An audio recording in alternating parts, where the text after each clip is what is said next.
Hi, welcome to this week's Dragonblade Authors Unplugged. We had a busy week this week. We've got 5 releases, and we'll talk about all of them. I'll make sure I pop the links in the comments so you can get them. But first, I want to talk to Leslie Vollard and Emily Royal. Ladies, thanks so much for taking the time to talk to us. It's a pleasure, as always. Yeah. So the first release this week was Taciturn in the Ton, and it's book 9. You're gonna have to, because we did this in a meeting where we all tried to look smart and pretend we knew what taciturn meant. We didn't. And finally Sean said, can you define it for me? And Natalie and I both went like this, because we pretended we knew, but we didn't actually know. Natalie knew more than I did. But it's book 9 in the Misfits of the Ton series. And can you tell us about the book and also tell us what taciturn means? Yeah, absolutely. Yeah. I like my alliteration, which is, well, I went for taciturn in the ton. It's like a bit of a tongue twister, taciturn in the ton, isn't it? So yeah, taciturn just basically means you don't speak. Not completely new. I think the kind of true definition of taciturn is that you just don't generally speak, or you're kind of fairly monosyllabic, or you just kind of give one word answers. So that's what it means. So so the taciturn, normally by Misfits, like Oddity is about the heroine and Heartbreaker is about the heroine, but this taciturn, it's actually the hero is taciturn. It's he's just inherited an earldom, so his name is Charles Devereux, but he has selective mutism, which stems from the day his mother died. She fell down the stairs and broke her neck, and he was kind of there as a child with her, so he kind of saw the life drain away from her eyes. So it was a pretty traumatic event. And he's kind of not spoken a word since, so he's kind of learnt sign language, and then he got bullied at school when he was there, bullied at university, and his father was an absolute, I nearly swore, his father was an absolute swine, so he just hightailed it off to Italy. Nice catch. He's had a rubbish life, basically, bless him, but he's now come back because his father's died, and there's like a whole load of death duties that have to be paid, and the estate's got debts, so he's like really not happy about this, because he's had to sell up in Italy where he's actually happy, and he has to sell his beloved horse Destriero, which is kind of the only he gets on with his valet, but he loves his horse, and he has to sell his horse for 500 guineas. He sells his horse for to pay all these debts. So he's not a happy boy, and he's got to find a wife with nice healthy dowry to kind of replenish the debts on his estate, because his estate is just falling to bits, and the house has got horrible memories, and he hates it, and it's all gloomy and spooky and neglected and everything. So he's not a happy boy. And our heroine, Olivia, is a misfit, because her brother is a duke, but he's only her half brother. So we first met Olivia in book 4, Oddity of the Ton, where she's Montague's half sister. She's illegitimate, the result of an affair between Monty's father and a maid, and she's now orphan. But Monty actually in book 4, he decided, actually, I'm going to recognize her formally as my sister, kind of pull her out of poverty. She's going to live in my house. My wife, who is the heroine in Oddity of the Ton, kind of loves her as well, and he's going to sponsor a lovely season for her, give her a massive dowry, and find her a husband, which is all well and good. But all of the witches with a capital B, who are the debutantes in the Ton, and all the men, as soon as they find out who and what she is, they just tease her, they bully her, they snub her, and she's really trying hard. And her brother is he's well-meaning, but he just sort of thinks, because that's his upbringing, he thinks a good, respectable marriage is the only way she can be happy. So he's getting frustrated. And one night it just gets too much. She's just in this ball, and everyone's taking the mickey out of her, and she just runs out onto the terrace and just says, why won't these people leave me alone? She's got a champagne glass, and she drops it on the patio, and she's really, really unhappy. And then she bumps into this massive kind of mountain of a shadow, comes out of the shadows of the plants. He's a big guy too. This big guy, big hulking beast, and she trips up and falls into his arms. And of course, at that moment, that's when the terrace doors open, and Olivia's half brother comes in, takes one look at her, takes one look at the man, and says, you've got to marry her, you've compromised her. And she kind of tries to wriggle out of it, and then a kind of nasty man comes along who's been bullying her, says, oh look, she's caught in a compromising position, oh, that'll be reported in the Times and all the gossip mags. So she's kind of got no way out, and she tries to say to her brother, no, we doing naughty things. We were talking about the plants. Look at these lovely plants on this terrace. We were talking about the plants, and her brother says, well, what were you talking about? So she says, oh, he was telling me that this plant's a rose, and he was talking about that plant being a fern. And then her brother says, well, you do realize that this man actually doesn't talk. And she's like, yeah, but he's talking to me. He's like, no, he doesn't talk at all. So obviously you've been doing something naughty, because it's this mute man, Charles Devereux. So in the end, Charles is kind of really angry, because he thinks, actually, this girl has trapped me into a marriage. She's illegitimate, and her brother probably wants to marry her off because she's been compromised elsewhere. So he kind of thinks that she's already been compromised. But he reluctantly agrees to marry, but with that kind of nods, because he doesn't speak at all. So the two of them go to his crumbling estate, and he just totally neglects her. He just didn't want to get married. He feels he's been duped into the marriage, but actually, does he not have the dowry to he's got. Well, the dowry, you see, there's conditions. The dowry's 30,000, and Montague says, right, you get 10,000 now. 10,000 goes to Olivia to buy an annuity or to do whatever she wants with, and you only get the third 10,000 after the wedding night, when you've consummated it. As soon as the marriage is consummated, you get the extra 10,000. Reasonable, Well, he says, basically, what I don't want you doing is annulling the marriage and getting out of it. I want you to consummate the marriage, and then you cannot dissolve it at all, and only then do you get your extra 10,000. But the wedding night's a bit of a disaster. Charles kind of thinks that she's can't catch a break. Poor Olivia can't catch a break. Charles thinks thinks that she was compromised. I think that she's a bit of a light skirt. I'm trying to think of a non-mood word to say, but she's not. And then when he realizes that she's absolutely terrified of him, he completely pulls back. He's like, oh my goodness, I'm a total monster. I don't know what to do. I've scared the living daylights out of her. It's actually best, given the fact that I've got all of these issues and I'm really grumpy and I'm just totally worthless, it's just best if I just don't talk to her at all. He's totally emotionally deficient. So he just thinks that no grovel. We just get him ignoring. Yes. Yeah. And he kind of can't communicate anyway. So she really tries hard to communicate.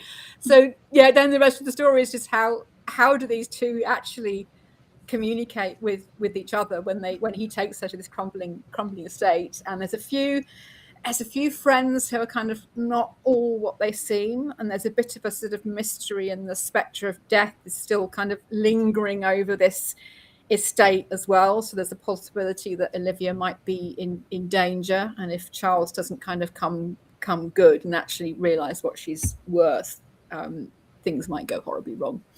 Oh no. Oh dear. Oh no. But I'm way invested now. Yeah. I really feel sorry for Olivia. But actually Charles does have a heart of gold, and he comes good at the end. But it's just, And he's a big guy. We love a big guy. We love a big guy better when he grovels, but we love he's a kind of lumbering, and it could have been called Beast of the Ton, but actually Beast of the Ton was one of my short stories, so I went for taciturn instead. Well, and you taught us a new word. So it's lovely for alliteration. You know what it's like when you kind of know what something means, but you don't really know what something means. So you pretend like you know what it means because you come from context you kind of know. It was exactly like. You could say we have a tacit understanding. It's like we have an understanding that we haven't spoken about. Unspoken. There you go. See, now I will never forget it. Tacit understanding. That's what taciturn. I love learning that way. So that was fantastic. Well, the next book that came out this week is Loving the Unexpected Earl, and it's Christina Diane's book, and it's book 2 in Romancing the Ton, because we're doing lots of things in the ton today. And I'll make sure I pop the link to that one in the comments so you can grab it. But the one that came after that is Leslie's book, and it's The Stone Lion, which is obviously a Lion's Den book. So I want to hear all about the book and then what it's like to write in the Lion's Den for you. Sure. So I was very excited to write a Lion's Den book. I've never written Regency before, so this is a new enterprise for me. Yeah. But I've read a bunch of the Lion's Den books, and I was like, I'm going to try my hand at this. So I wrote a Grumpy Sunshine story. I love those. Yeah. Love those. Love Grumpy Sunshine. David is, he's got a father who wasted the family fortune, and he's been working so hard to build it back up, but his brother has a gambling problem. Oh, come on, with these men. I Jeez know. Louise. I know. If only women ruled the world.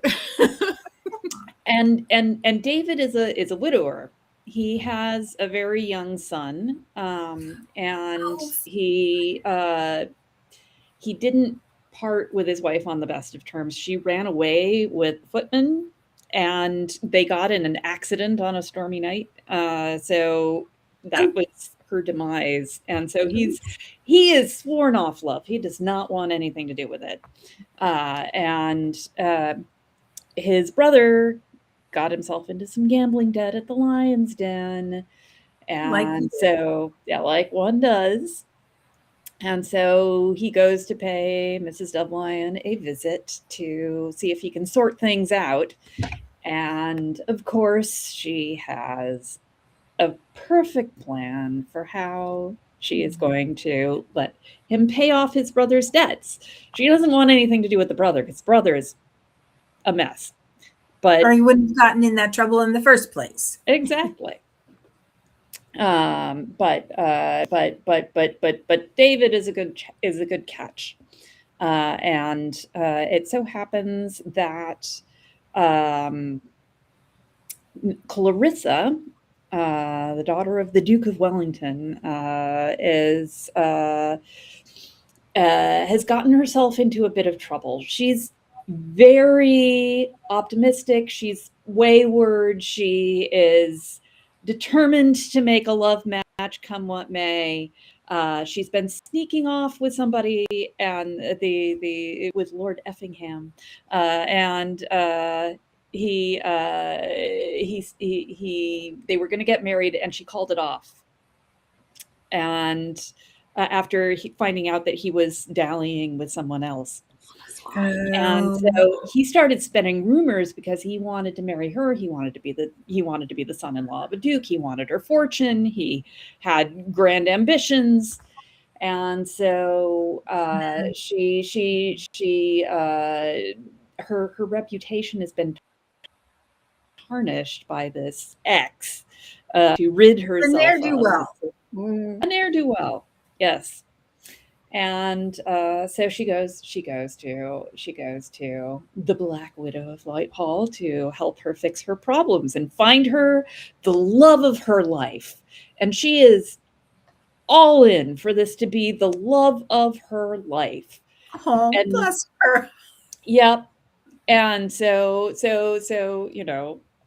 Mrs. Dovelyon brings in David, and the two of them are immediately like in a game of chase where she's so excited to see it. So they had some previous interactions that were, he rescued her from tripping and falling at a musicale or something. And so she feels fondly towards him, and she sees him and she's like, yes, immediately, you are my one love. And he is like, I am never getting married again. I am so uncomfortable with the situation for so many reasons. And he finally agrees to it, because he really doesn't have another option to get his brother out of trouble. And her former fiance keeps escalating with the lies and the deceit, and he becomes really protective of her, and starts to really, want to stand by her to defend her reputation against this awful, awful man. And the clincher is really when she meets his son, and his son falls absolutely in love with her. So it's a slow burn for him. She's all in from the start. It's puppy cat love. Yeah. I mean, that's not an actual trope, but it's when puppies are like, yes, and cats are like, yes. I don't think so. Maybe not. But they don't leave. They just, That is awesome. Exactly it. Awesome. Oh, and we get a cute kid too, who needs a mother, and there's just so much to love here. Oh, Awesome. thank you. Awesome. So what was it like writing in the Lion's Den? It was so I went back through and reread a bunch of them. I was like, oh, I got to get the setting exactly right, and I got to make sure that I portray her correct, the Mrs. Dovelion correctly, and that I am following the conventions of the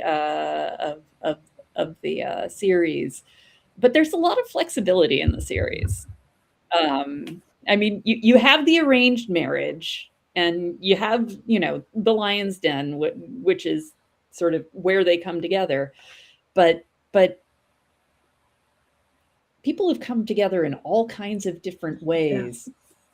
Yeah. and I went for a fairly straightforward one, with this installment, but well, I signed up for another one in about a year, so I'll have another go at it. And it was fun to write Regency. I've read a ton of Regency. I mean, everybody loves Regency. But it was fun to immerse myself in that time and really sort of get inside, the spaces and the clothing and the manners and the details to make sure that I was getting it right. The rules, so many rules, so many rules. Emily, you're working on your Lion's Den book now or no? I am, yes. I'm trying to work out what number it is. I think it might be my fifth one, but I've signed up for a sixth in a year's time. And I love the whole kind of ruined woman with a shed load of cash and a man who's titled with no cash, and he might be a bit of an idiot. And the two of them come together. I have so much fun with the games and the interactions in the Lion's Den, and some of the kind of ridiculous games and outlandish competitions that they can do, and how Mrs. Dovelion rigs them and stacks the cards in favor, because there's normally a bit of the hand of fate or the hand of Bessie behind things, putting them together. I just find that part of it so much fun. So I'm loving writing. Actually, the first half of the book is all set in the Lion's Den with all the kind of shenanigans going on, because I just love being there so much. But as Leslie said, there's loads of flexibility, I think, as well, in terms of the kind of setting. There's lots of kind of standard things where you have to have Bessie and you have to have the game and the match. But I think there's a lot of kind of artistic license that you can use when you write them. But I've loved writing in the Lion's Den. Wow, awesome. And I know we talked about the Kickstarter. We're doing our first Lion's Den Kickstarter, and it's going to launch in a month or two. Eminently is going to launch. And Catherine wrote Bessie Dovelion's origin story. So that's going to be part of the Kickstarter. So you're going to get the yes, because that's coming up, isn't it? Yeah, it's coming up. I'm hoping to launch. I don't even want to say, because it's so many moving pieces trying to get everything. It's exciting. It's gorgeous. The volumes are gorgeous. So it's Bessie Dovelion's story. We're releasing as an ebook and as a paper book back, and then we're doing our normal Lion's Den anthology, breaking it up into 2 chunks. So you get these gorgeous hardcover books with foil and because I think one of mine might be. It is, yeah. I think my first Lion's Den might be part of that. Which I'm so excited about it. So like my head is all things Lion's Den right now, because we've been working on the graphics for it. It's just gorgeous. It is. That's a fun place to spend your time. So.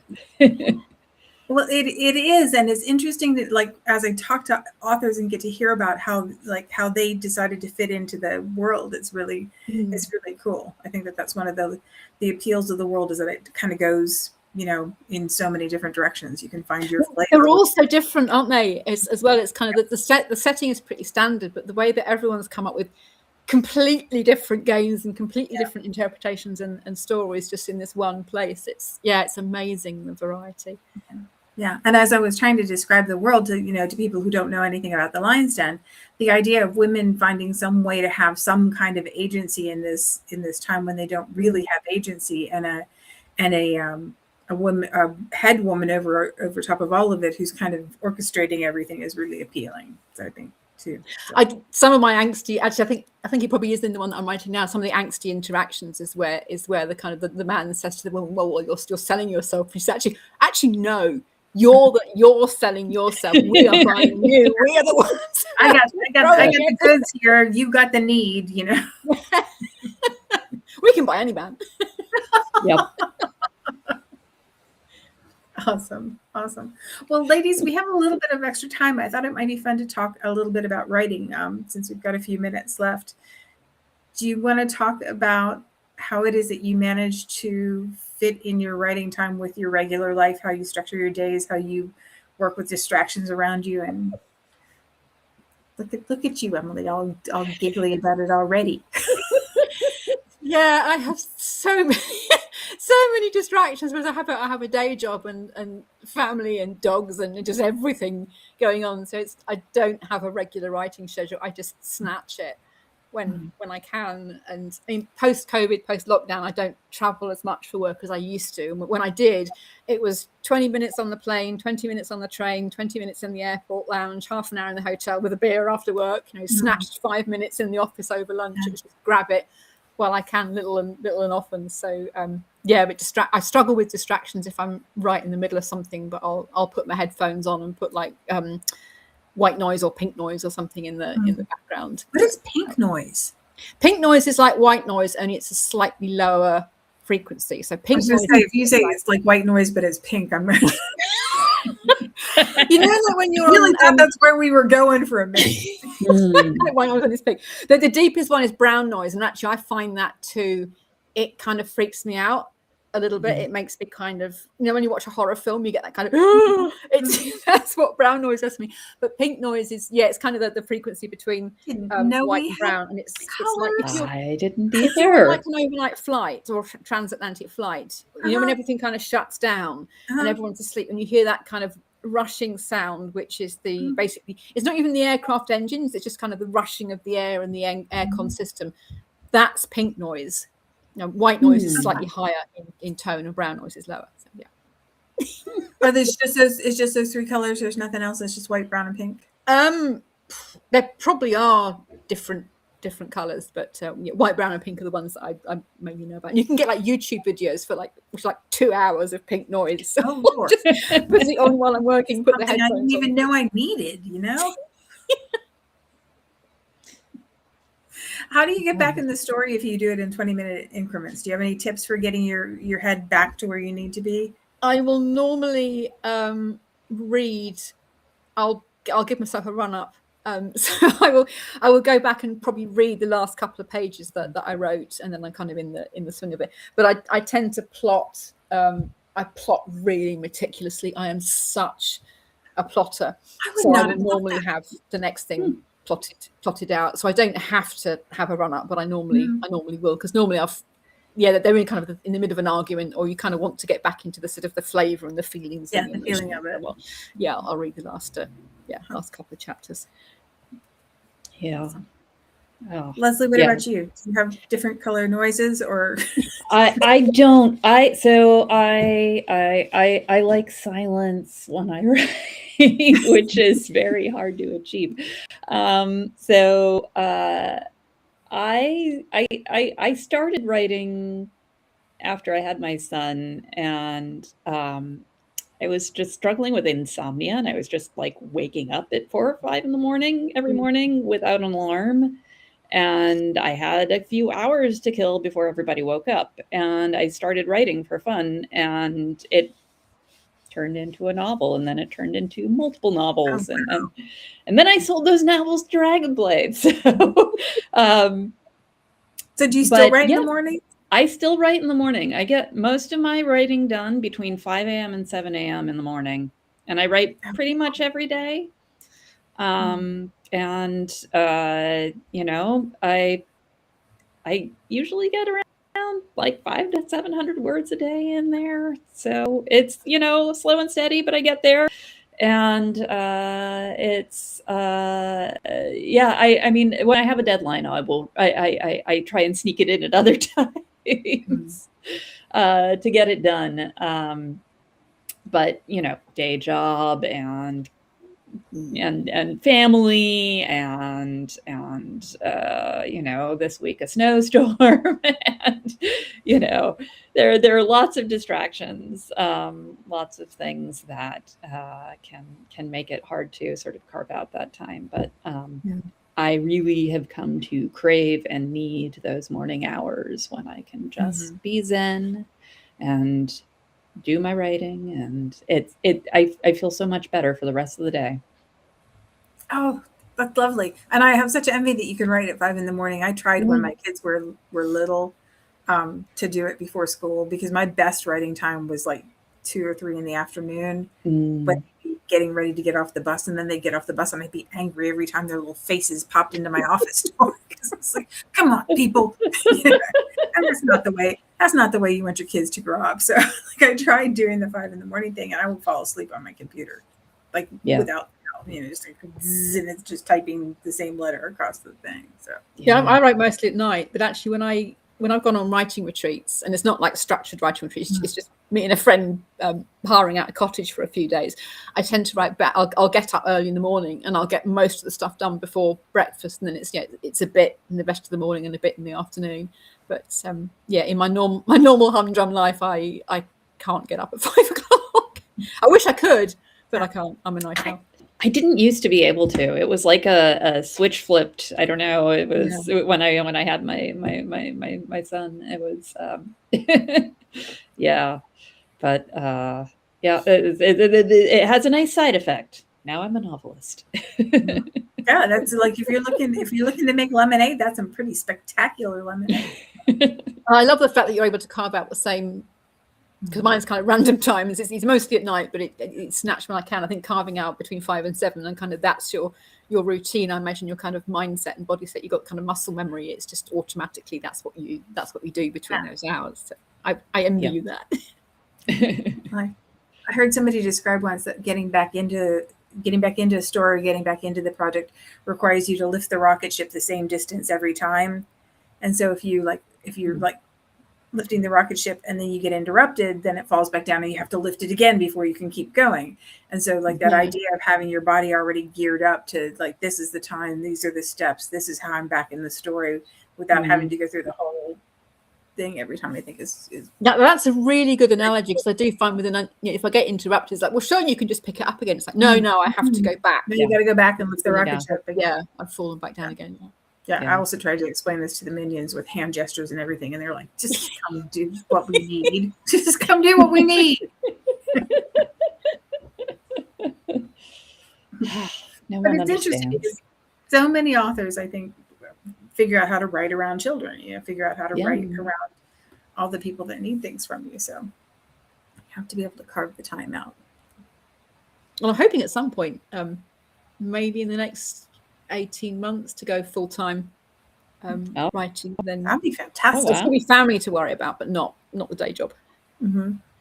Yeah. Then you got to get a sign for your door, so they don't just think they can come in whenever they want to.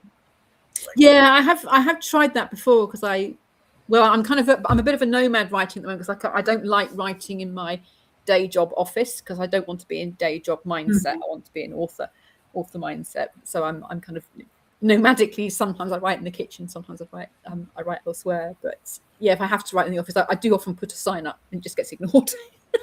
It's like the dogs. Anyway, dogs can't read. They just walk in and whine at me when